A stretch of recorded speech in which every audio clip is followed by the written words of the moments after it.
જૂનાગઢના માંગરોળ બંદર પર 3 નંબરનું સિગ્નલ લગાવવામાં આવ્યું છે। હવામાન વિભાગની આગાહીથી માંગરોળ બંદર પર એલર્ટ આપવામાં આવ્યું છે। દરિયામાં ભારે કરંટની અસરથી ઊંચા મોજા ઉછળી રહ્યા છે। પવનની દિશા બદલાતા તંત્રએ માછીમારોને એલર્ટ કર્યા છે।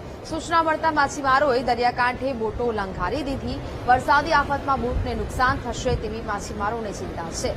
બોટ દીઠ 50,000 થી 1 લાખ સુધીનું નુકસાન જોવા મળી રહ્યું છે। હવામાનને કારણે રોજીરોટીના ફાંફા પડે તેવી સ્થિતિ પેદા થઈ છે। હવામાન વિભાગની આગાહીને લઈને જે બંદરો ઉપર 3 નંબરનો સિગ્નલ લગાવવામાં આવ્યો છે, ત્યારે જે માછીમારી જે કરતા લોકો છે તે જે પરત બોલાવવામાં આવ્યા છે તેને લઈને આપણી સાથે માછીમારો છે તેની સાથે વાત કરવાનો પ્રયત્ન કરશું કે જે આ વખતે જે આ વર્ષમાં 5 થી 6 વખત જે બંદર ઉપર 3 નંબરનું સિગ્નલ લગાવવામાં આવ્યું છે, શું કહેશો આ વર્ષે 5 થી 7 વખત જે 3 નંબરનું સિગ્નલ લગાવવામાં આવ્યું છે, માછીમારોને કેવી મુશ્કેલી પડે? નહીં, આ વર્ષે લગભગ તો 5 થી 6 વખત અમારે અહીં સિગ્નલ 3 નંબરના લગાવાયા છે। એમાં અમારા અહીં સાધનો જ અમારા સીધા પરત અમે લઈ આવીએ છીએ।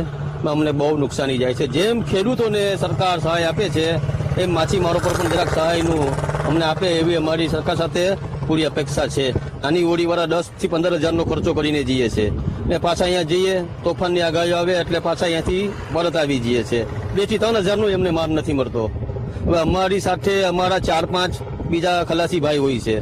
હવે એમનું અમારે કેમ ભરણ પોષણ કરવું અમારી વિચાર આવે છે। ચાલુ વર્ષ દરમિયાન લગભગ આ 5મી વખત છે જે 3 નંબરનું સિગ્નલ લગાવવામાં આવ્યું છે।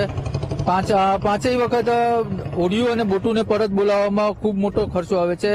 મોટી ટ્રોલિંગ બોટોમાં લગભગ અહીંયાથી 4 થી 5 લાખ રૂપિયાનો જે ખર્ચ કરીને તેઓ જાય છે। ડીઝલ, ક્રૂ મેમ્બર, રાશન અને બરફ એમ કરી અને લગભગ 4 થી 5 લાખનો ખર્ચો હોય છે।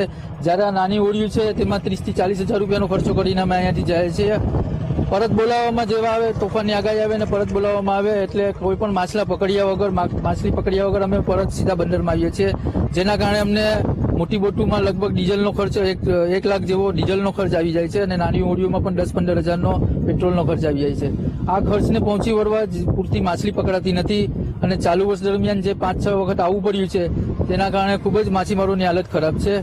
આ કારણોથી અમારી આપના ચેનલના માધ્યમથી એક સરકારને પણ અપીલ છે કે જેવી રીતે ખેડૂતોને તેમનો પાક બગડી જાય છે વરસાદના કારણે અને તોફાનના કારણે ને એને પાક વીમો આપે છે, તો સરકારશ્રી માછીમારોને પણ સામે નજર કરી અને જે રીતે અમને ખર્ચો થાય છે તેમાં સહભાગી બની અને કોઈ એવી સ્કીમ કે યોજના જાહેર કરી અને માછીમારોની વહારે આવે એવી એક અપીલ છે। જેમ સરકાર જે ખેડૂતોને પાક વીમો જે જાહેર કરવામાં આવે છે તેમ જે મચ્છીમારી કરતા લોકો છે તેને પણ આ જે નુકસાની છે તેમાં સહાય કરવામાં આવે તેવી માછીમારો લોકો માંગ કરી રહ્યા છે। જય વિરાણી, VTV ન્યૂઝ, માંગરોળ।